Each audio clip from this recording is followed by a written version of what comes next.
देश का प्रधानमंत्री गैस के संकट के इस समय में किस गुफा में छुपा हुआ है? पहले उसको निकाल के लाइए। पहले उसको निकाल के लाइए। प्रधानमंत्री किस गुफा में छुपे हुए हैं? प्रधानमंत्री को निकाल के लाइए। प्रधानमंत्री को निकाल के लाइए। मध्य एशिया के अंदर जो युद्ध चल रहा है इजराइल और अमेरिका और ईरान के बीच में, आप क्यों इजराइल के खड़े हो गए? जिसके कारण से हिंदुस्तान को आज गैस का संकट भुगतना पड़ रहा है। पूरा देश लाइन में खड़ा है, गांव लाइन में खड़ा है, शहर लाइन में खड़ा है, एक एक इलाका लाइन में खड़ा है। होटल बंद हो रहे हैं मान्यवर। मोरवी के अंदर गुजरात में टाइल्स की फैक्ट्रियां बंद हो रही है मान्यवर। आपने क्या हालत की है? आपने बनारस के अंदर 4200 एकड़ जमीन वहां के किसानों की जबरन कब्जा की।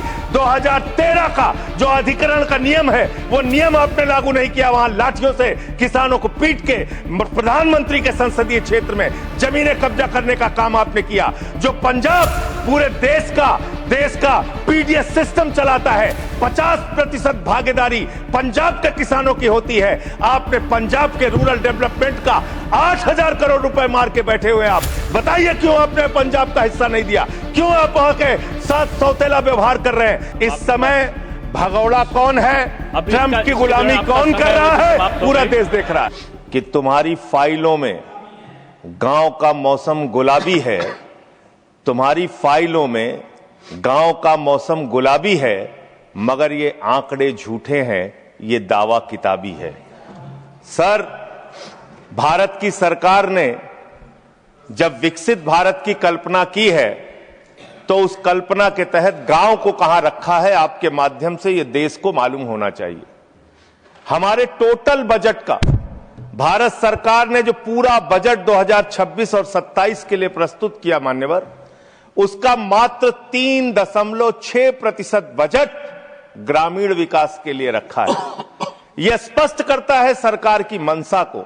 यह बताता है कि ग्रामीण विकास के लिए आपकी सोच क्या है, ग्रामीण व्यवस्था को आप कैसे संचालित करना चाहते हैं, कितना विकास वहां पर करना चाहते हैं। मान्यवर, बहुत सारी योजनाएं गांव के विकास के लिए चलाने का दावा सरकार की ओर से किया जाता है। उसमें से एक प्रमुख योजना है जिसका ढिंढोरा भारत की सरकार बार बार पीटती है, जल जीवन मिशन। जल जीवन मिशन, हर घर जल की योजना, हर घर जल की योजना। वो जल जीवन मिशन क्या है मान्यवर? जिसके ऊपर आप लाखों करोड़ रुपए अब तक खर्च कर चुके हैं। गांव गांव में पाइप से पानी पहुंचाने के नाम पे लोगों से आप पैसा लेंगे, वहां की जनता को मीटर लगा के पैसे की वसूली करेंगे, जो व्यवस्था पहले नहीं थी। उसके बाद आपने गांव गांव में सड़कों की खुदाई कर दी। जो ग्रामीण व्यवस्था के अंदर जिला पंचायत से सड़क बनी थी, ग्राम सभा से सड़क बनी थी, जो गांव के विकास के लिए पैसा लगा था, उसको जल जीवन मिशन के तहत सड़कें खोद के, गांव के रास्ते खोद के उसको बर्बाद करने का काम किया गया। तो जल जीवन मिशन जन जीवन को अस्त व्यस्त कर रहा है। एक तो ये उस मिशन की खासियत है जो सरकार को सोचना और जानना चाहिए। दूसरी बात मान्यवर, मेरा तो कहना छोड़ दीजिए, भारतीय जनता पार्टी के एक विधायक है ब्रजेश राजपूत जी, उन्होंने उत्तर प्रदेश के सरकार के मंत्री का घेराव किया। मान्यवर, अरे मान्यवर, देश का सबसे बड़ा राज्य है, उसी राज्य से आप भी आते हैं, हम भी आते हैं, उसी राज्य से आप भी आते हैं, हम भी आते हैं। तो अगर एक भ्रष्टाचार के मामले में कोई जानकारी आपके माध्यम से मैं दे रहा हूं तो जानना चाहिए मान्यवर आपको। मान्यवर, रूरल डेवलपमेंट के नाम पे इस जल जीवन मिशन में गांव गांव में टंकियां बनाई गई। उन पानी की टंकियों की हालत जाकर देखिए। वो पानी की टंकियां उद्घाटन से पहले उजड़ जाती हैं, उद्घाटन से पहले उखड़ जाती हैं, टूट जाती हैं, गिर जाती हैं। 5-5, 10-10 करोड़ की टंकियां, पाइपलाइन जो है वो टूट जाती है। तो मैंने तो इसका मामला अब सबसे पहले उठाया था, तब सरकार ने हमारी बात नहीं सुनी, कई मुकदमे मेरे ऊपर उल्टा करा दिया। लेकिन इनके एक विधायक ने मान्यवर अपने ही मंत्री का घेराव कर लिया, ब्रजेश राजपूत जी ने, और बीजेपी के विधायक ने कहा कि इस योजना में जबरदस्त भ्रष्टाचार है। इसलिए ये योजना भ्रष्टाचार की भेंट चढ़ चुकी है। दूसरी बात आते हैं, आपने गांव के अंदर जो तमाम और स्कीम शुरू की और उसकी हकीकत क्या है, कितना बजट निर्धारित किया, कितना खर्च किया। आपने मान्यवर मनरेगा के तहत 25-26 में 86,000 करोड़ रुपए निर्धारित किया था बजट में, और इस बार 26-27 में आपने 88,000 करोड़ रुपए मनरेगा के लिए निर्धारित किया। जब आपने 86,000 करोड़ रुपए निर्धारित किया तो आपकी गारंटी थी 100 दिन की। जब आपने 88,000 करोड़ रुपए निर्धारित किया तो आपकी गारंटी है 125 दिन की, और आप कह रहे हैं हम 60% भागीदारी करेंगे। पिछले कई वर्षों से, जब से प्रधानमंत्री नरेंद्र मोदी जी बने हैं इस देश के और जब से भारतीय जनता पार्टी की सरकार है, मनरेगा की स्कीम में इस सदन के अंदर मैं पूरे जिम्मेदारी से बोलना चाहता हूं, एक भी साल में 50 दिन से ज्यादा आपने रोजगार नहीं दिया। मनरेगा स्कीम को आपने मारने का काम किया, खत्म करने का काम किया, और उसके बाद आपने कह दिया 40% राज्य सरकारों की हिस्सेदारी होगी। जो राज्य सरकारें ज्यादातर घाटे में चल रही हैं, चलिए वो भी आपने कर दिया जो आपको करना था, आपने स्कीम पास कर दी जी राम जी की।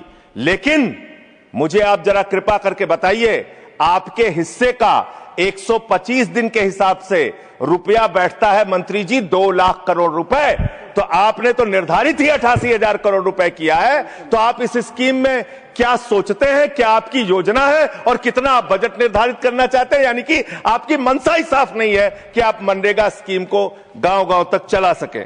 इसके बाद मान्यवर आते हैं, एक मिनट माननीय मंत्री करना चाहता हूं कि जब मैं बोलूं तब आप सुनने जरूर उपस्थित रहना, बोल के चले मत जाना, एक एक चीज का जवाब दूंगा।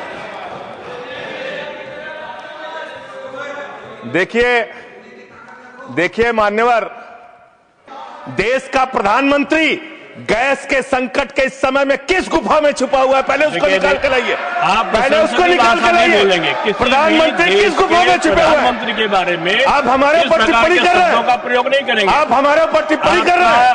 ये आप हमारे पूरा देश गैस की लाइनों में खड़ा है, यहाँ पर शामिल प्रधानमंत्री गुफा में छिपे हुए हैं। प्रधानमंत्री को निकाल के लाइए, प्रधानमंत्री को निकाल के लाइए। मुद्दों पे बात नहीं करेंगे। इस्तेमाल किया है, ये शब्द ठीक नहीं है। अरे मान्यवर, आप मेरा समय जा रहा है मान्यवर महोदय, मान्यवर मेरा समय जा रहा है, कृपा करके समय। जी राम जी ने आपको जी राम जी पर रात को 1:30 बजे तक मैंने चर्चा सुनी, और जब उत्तर देने की बारी आई तो विपक्ष भाग गया था। इसलिए मैं निवेदन कर रहा हूं कि रहना जरूर, एक एक चीज का जवाब दूंगा, एक एक चीज का। दूसरी चीजें उसमें शामिल नहीं करेंगे। जी मान्यवर, बात करते हैं ग्रामीण विकास की आप बात कर रहे हैं। उज्ज्वला स्कीम के तहत 8 से 10 करोड़ सिलेंडर गांव में आपने बांटे हैं, और 10 से 11 करोड़ सिलेंडर के कनेक्शन लोगों ने अपने आप से लिए हैं। 21 करोड़ सिलेंडर के कनेक्शन गांवों में हैं।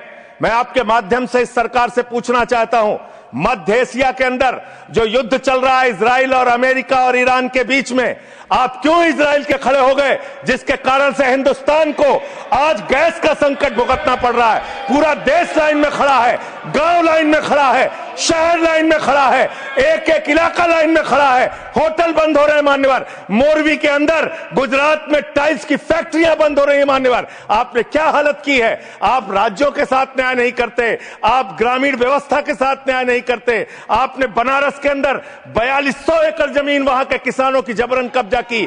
2013 का जो अधिकरण का नियम है, वो नियम आपने लागू नहीं किया। वहां लाठियों से किसानों को पीट के प्रधानमंत्री के संसदीय क्षेत्र में जमीनें कब्जा करने का काम आपने किया। जो पंजाब पूरे देश का पीडीएस सिस्टम चलाता है, 50% भागीदारी पंजाब के किसानों की होती है। आपने पंजाब के रूरल डेवलपमेंट का 8,000 करोड़ रुपए मार के बैठे हुए। आप बताइए क्यों आपने पंजाब का हिस्सा नहीं दिया? क्यों आप वहां के साथ सौतेला व्यवहार कर रहे हैं? बताइए इस देश को और पंजाब के लोगों को। वहां पर बाढ़ आई, आप भी गए थे मंत्री जी वहां पे दुख जताने के लिए। आपने वहां की भयावह परिस्थितियों को देखा था। बावजूद इसके 1600 करोड़ रुपए की मदद आपने घोषित की थी। 16 पैसे आपने पंजाब को नहीं दिए। 16 पैसे। यह आपकी दुर्भावनापूर्ण नीति है जो राज्यों को भुगतनी पड़ रही है, जो देश को भुगतनी पड़ रही है। और ग्रामीण विकास के नाम पर आपने इस देश के गांव में रहने वाली जनता को लगातार देने का काम किया है,